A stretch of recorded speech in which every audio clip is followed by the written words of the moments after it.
ಡೀಸೆನ್ಸ್ ಇದು. ಅರವಿಂದ್ ಕೇಜ್ರಿವಾಲ್ ತರ ಬಂಡಿತನ ತೋರಿಸಿಲ್ಲ. ತಾವು ಜೈಲ್ಗೆ ಹೋಗ್ಬೇಕಾಗ್ತದೆ ಗೊತ್ತಾದಾಗ ರಾಜಭವನಕ್ಕೆ ಹೋಗ್ಬಿಟ್ಟು ರಾಜೀನಾಮೆ ಕೊಟ್ಟು ಸರೆಂಡರ್ ಆದ್ರು. ಆಮೇಲೆ ಬೇರೆ ಪಡ್ಕೊಂಡು ಹೊರಗೆ ಬಂದರು. ಏನೇ ಇದ್ರು ಕೂಡ ಅಲ್ಲಿ ಕೂಡ ಬದಲಾವಣೆ ಆಗ್ತಾ ಇದ್ರು. ನಿಚ್ಚಳವಾದ ಬಹುಮತ ಬರ್ತಾ ಇದೆ NDA.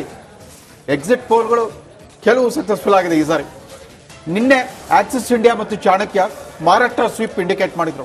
175+ ಅಂತಾನೆ ಹೇಳಿದ್ರು. ಅದು ಅಲ್ಲಿ ಕಾಣಿಸ್ತಾ ಇದೆ, ಆಗ್ಬೋದು ಅಂತ.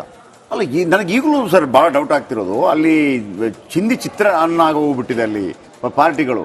ಶಿವಸೇನೆ ನೋಡಿ, ಲೋಕಸಭೆಯಲ್ಲಿ ಬೇರೆ ರೀತಿಯಲ್ಲಿ ಅವರು ಓಟ್ ಹಾಕಿದ್ರು ಎರಡೂ ಕಡೆ ಕೂಡ. ಆಮೇಲೆ NCP ಕೂಡ ಬೇರೆ ರೀತಿಯಲ್ಲಿ ಓಟ್ ಹಾಕಿದ್ರು. ಈ ವಿಧಾನಸಭಾ ಚುನಾವಣೆಗಳು ಬಂದಾಗ ಹೆಂಗೆ ಅಂತ ಈಗ ಅಜಿತ್ ದಾದಾ ಪವಾರ್, ಶರದ್ ಪವಾರ್ ಯಾರ ಜೊತೆ ಹೋಗ್ತಾರೆ ಅಂತ ಹೇಳಿ. ಯಾಕಂದ್ರೆ ಶರದ್ ಪವಾರ್ ಇರುವಂತ ತಾಕತ್ ಅಂತದ್ದು. ಆ ಅಜಿತ್ ಪವಾರ್ ಅವರಂತೂ ಅವ್ರು ಹುಟ್ಟಿದ್ದೇ DCM ಆಗ್ಲಿಕ್ಕೆ ಅನ್ನೋ ರೀತಿಯಲ್ಲಿ 20 ವರ್ಷಗಳಿಂದ DCM ಆಗಿದ್ದಾರೆ. 49 ಕ್ಷೇತ್ರಗಳಲ್ಲಿ ಸೇನಾ ವರ್ಸಸ್ ಸೇನಾ. ಹೌದು, 49 ಕ್ಷೇತ್ರಗಳಲ್ಲಿ ಸೇನಾ ಕ್ಯಾಂಡಿಡೇಟ್ಗೆ ಸೇನೆನೇ ಪ್ರತಿಸ್ಪರ್ಧಿ. 36 ಕ್ಷೇತ್ರಗಳಲ್ಲಿ NCP ಪ್ರತಿಸ್ಪರ್ಧಿ. ಎರಡು ಒಡೆದ ಮನೆಗಳು ಎರಡು ಮೈತ್ರಿಕೂಟದಲ್ಲಿ ಹಂಚೋಗಿದೆ. ಬಟ್ ಬಹಳ ಖುಷಿಯಾಗಿದ್ದಂದ್ರೆ 1995 ಬಳಿಕ ಅತಿ ಹೆಚ್ಚು ವೋಟಿಂಗ್ ಈ ಬಾರಿ ಮಹಾರಾಷ್ಟ್ರದಲ್ಲಿ ಆಗಿದೆ ಅಂತ 66%. 9 CP ಯೋಗೇಶ್ವರ್ ಅಂತ 11,000 ತಲುಪಿಡ್ತು. ನಿಖಿಲ್ ಕುಮಾರಸ್ವಾಮಿ ಮತ್ತೆ ಹ್ಯಾಟ್ರಿಕ್ ಸೋಲಿಗೆ ಸಿದ್ಧವಾಗಬೇಕಾಗಿ. ಯಾರು ಸೋತ್ರು ಕೂಡ ಹ್ಯಾಟ್ರಿಕ್ ಸರ್, ಇಬ್ರು ಕೂಡ ಯಾರು ಸೋತ್ರು ಹ್ಯಾಟ್ರಿಕ್.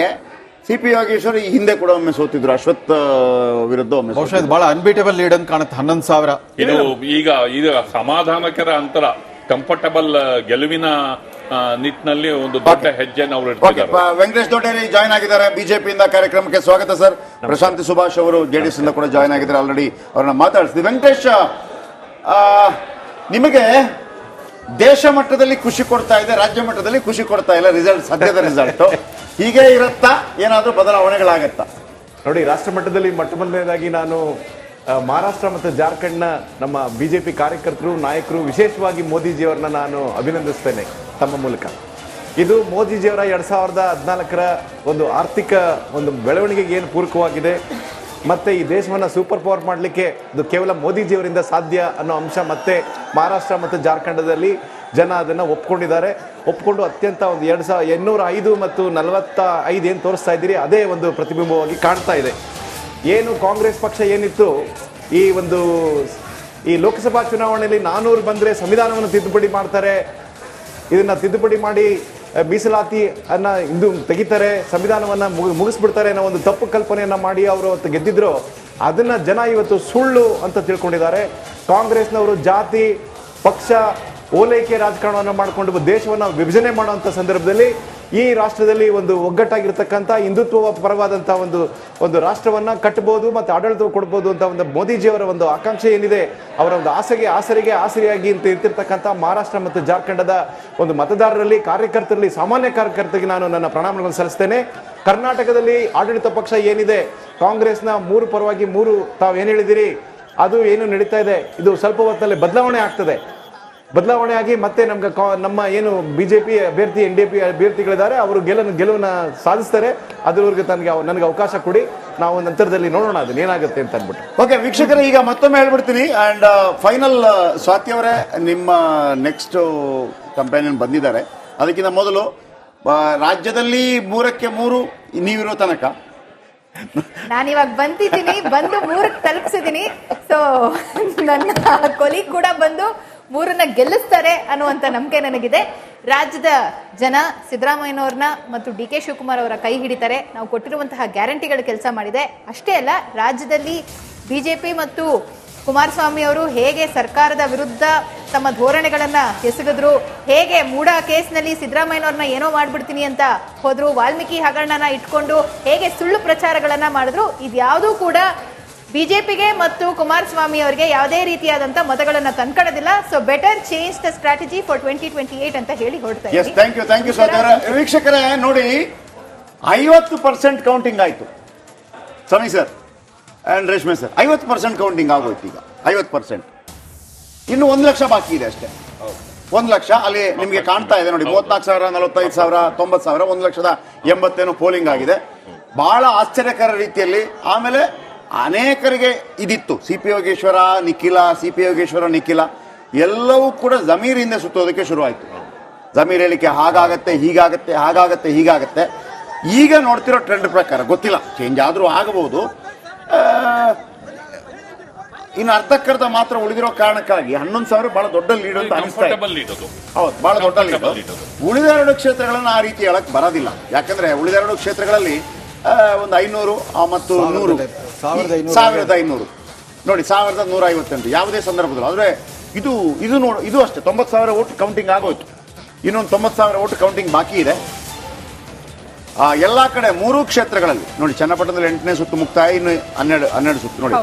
45,982, JDS 34,802. 11,174 ಮತಗಳು. ಚನ್ನಪಟ್ಟಣದಲ್ಲಿ 8ನೇ ಸುತ್ತು ಈಗ ಆಲ್ರೆಡಿ ಮುಕ್ತಾಯ ಆಗಿದೆ. ಎಕ್ಸಾಕ್ಟ್ಲಿ ಅಲ್ಲಿರೋದು 20 ಸುತ್ತು, ಇನ್ನೂ 12 ಸುತ್ತು ಬಾಕಿ ಇದೆ. ಅಷ್ಟರಲ್ಲಿ ಏನ್ ಬೆಳವಣಿಗೆ ಆಗುತ್ತೆ ನೋಡ್ಬೇಕು. ಸದ್ಯಕ್ಕಂತೂ ಜಯಪ್ರಕಾಶ್ ಶೆಟ್ಟಿ ಅವರು ಹೇಳೋ ಪ್ರಕಾರ 50% ಮತ ಎಣಿಕೆ ಮುಕ್ತಾಯ ಆಗಿದೆ. ಅಲ್ಲಿಗೆ ಸಿಪಿ ಯೋಗೇಶ್ವರ್ ಅವರು ಮುನ್ನಡೆ ಕಾಯ್ದುಕೊಳ್ತಿದ್ದಾರೆ. ಕೊನೆ ಕ್ಷಣದಲ್ಲಿ ಅವ್ರಿಗೊಂದು ಆತಂಕ ಶುರುವಾಗಿತ್ತು. ಜಮೀರ್ ಅಹಮದ್ ಖಾನ್ ಅವರ ಹೇಳಿಕೆ ಏನಾದ್ರೂ ಡ್ಯಾಮೇಜ್ ಆಗಬಹುದು ಅಂತ ಅದನ್ನ ಅವ್ರು ಹೇಳ್ಕೊಂಡಿದ್ರು ಕೂಡ. ಬಟ್ ಈ ತಕ್ಷಣಕ್ಕೆ ನೋಡಿದ್ರೆ ಅದೆಲ್ಲ ಇಂಪ್ಯಾಕ್ಟ್ ಆದಂಗೆ ಕಾಣಿಸ್ತಾ ಇಲ್ಲ, ಎಫೆಕ್ಟ್ ಆದಂಗೆ ಕಾಣಿಸ್ತಾ ಇಲ್ಲ ರಿಸಲ್ಟ್ ಅನ್ನ ನೋಡ್ತಾ ಹೋದ್ರೆ.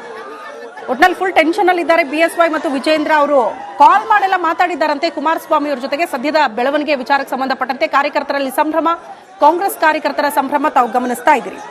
ರವೀಂದ್ರ ರೇಷ್ಮೆ ಸರ್, ತುಂಬಾ ಈಸಿಯಾಗಿ ಬಿಟ್ಕೊಡ್ತಾ ಇದೆಯಾ ಚನ್ನಪಟ್ಟಣ ಅಂತ ಈ ಮೈತ್ರಿ ಅಂದ್ರೆ ದೋಸ್ತಿಗಳು? ಸಿಪಿ ಯೋಗೇಶ್ವರ್ ಅವ್ರನ್ನ ಉಳಿಸ್ಕೊಂಡಿದ್ರೆ ಆ ಕ್ಷೇತ್ರವನ್ನ ಹಿಡಿತದಲ್ಲಿ ಇಟ್ಕೊಳ್ಬಹುದಿತ್ತು ಅಂತ. ನೋಡಿ, ಸಿಪಿ ಯೋಗೇಶ್ವರ್ ತನ್ನ ಸ್ವಂತ ಎಡಗಂಟು ಇಟ್ಕೊಂಡು ಹಿಸ್ ಓನ್ ವೋಟ್ ಬ್ಯಾಂಕ್, 2 ರಾಷ್ಟ್ರೀಯ ಪಕ್ಷಗಳ ನಡುವೆ ತನ್ನ ಸ್ವಂತ ಅಸ್ತಿತ್ವವನ್ನು ಉಳಿಸ್ಕೊಂಡು ಬಂದಿದ್ದಾರೆ. ಅದನ್ನ ಸುಮ್ಮನೆ ಭಗೀರಥ ಅಂತಲ್ಲ.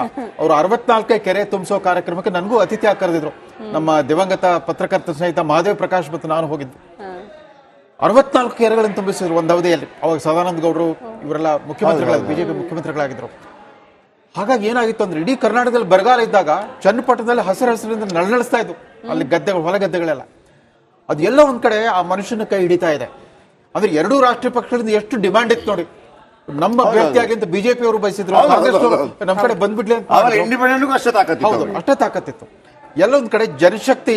ಆಮೇಲೆ ನಮ್ಮ ಜನ ರಾಜಕೀಯ ಪಕ್ಷಗಳು ನಾಯಕರು ಅನ್ಕೊಂಡಿರುವಷ್ಟು ಜಾತಿವಾದಿಗಳಲ್ಲ.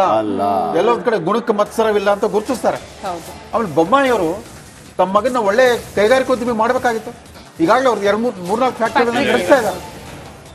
ಕುಮಾರಸ್ವಾಮಿ ಅವರು ಅಷ್ಟೇ ತಮ್ಮ ಮಗನ ಒಳ್ಳೆ ನಟನಾಗಿ ಮಾಡಬಹುದಾಗಿತ್ತು. ಅವ್ರ 3ನೇ ಸಿನಿಮಾ ಬಹಳ ಚೆನ್ನಾಗಿತ್ತು. ಆ ಇದನ್ನೆಲ್ಲ ಚೆನ್ನಾಗಿ ಒಳ್ಳೆ ಪ್ರತಿಭೆ ತೋರಿಸಿದ್ರು. ಇಲ್ಲ, ಅವ್ರನ್ನ ರಾಜಕಾರಣಿ ಮಾಡ್ಬೇಕು, ರಾಜನ್ನೇ ಮಾಡ್ಬೇಕು ಅಂತ ಹೊರಟಿದ್ದಾರೆ. ಅಲ್ಲ, ಸಿನಿಮಾ ಕರ್ಕೊಂಡ್ ಬಂದಿದ್ದೆ ರಾಜಕಾರಣಿ ಮಾಡಬಹುದು. ಪದೇ ಪದೇ ಬಂಡವಾಳ ಹಾಕ್ಬಿಟ್ಟು ಕರ್ನಾಟಕದ ವರ್ಚಸ್ವಿ ಮುಖಂಡರುಗಳನ್ನ ತಮ್ಮ ಮಕ್ಕಳು ಬೆಳೆಸೋ ಈ ದುಸ್ಸಾಹಸಗಳಿದಾರಲ್ಲ, ಅದು ತಿರುಮುರು ಆಗ್ತಾ ಇದೆ. ಜನ ಎಲ್ಲ ಗುರುತಿಸ್ತಾ ಇದಾರೆ ಅದನ್ನೆಲ್ಲ. ನಾನು ಹೇಳಿದೆ, ಅಟ್ಲೀಸ್ಟ್ ನಿಖಿಲ್ ಕುಮಾರಸ್ವಾಮಿಗೆ ರಾಜಕೀಯ ಪರಿಭಾಷೆ ಆದ್ರೂ ಮೈಗೂಡಿಸ್ಕೊಂಡಿದ್ದಾರೆ.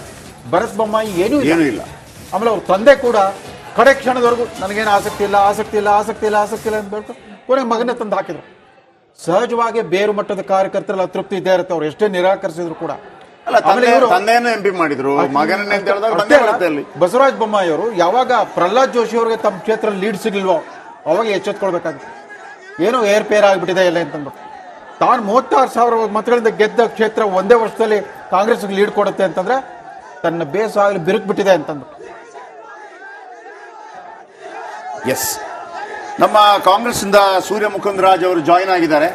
ಕಾರ್ಯಕ್ರಮಕ್ಕೆ ಸ್ವಾಗತ ಸೂರ್ಯ ಮುಕುಂದ ಅವರೇ. ನಮಸ್ಕಾರ. ಈಗ 3ಕ್ಕೆ 3 ಗೆಲ್ಲುವಂತ ಪರಿಸ್ಥಿತಿ ಕಾಣ್ತಾ ಇದೆ ಈಗಿನ ಕ್ಷಣ.